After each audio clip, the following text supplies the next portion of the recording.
Hi guys, John Hatton here with Custom Kentucky Homes. Today we're in the Home Place Subdivision in Lexington getting ready to pour a walkout basement foundation. The guys are here now. We've got our frames put in place. We already got our footer poured, which you can see we got a bunch of steel rebar in that. Pretty thick footer for this walkout basement. We got a flat footer across the back, which is below frost line. And then my guys are going to be taking these forms and setting them up, and this is where you get your concrete walls are poured from.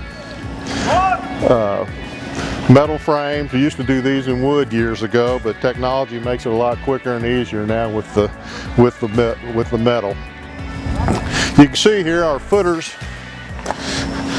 come out of the ground past the frost line. We've poured them about 2 foot thick here just because of the basement to be able to support the walls of the foundation.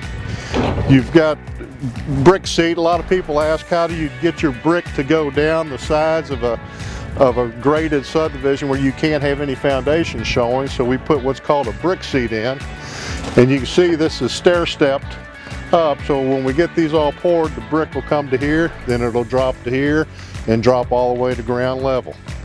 The orange marks you see are grade panels, how we're going to pour the walls per area, and that depends on how our grade's going to be made at the end of when this house is finished. Of course, you're going to start up here with 4 or 5 feet of dirt, and when you get back here to the back, you're going to be able to walk out of this basement just on a patio and your backyard's flat. So you got to do a little engineering, a little figuring out on what you're going to do before you get started to pour this thing. But other than that, hopefully we'll get it done here in the next day or two.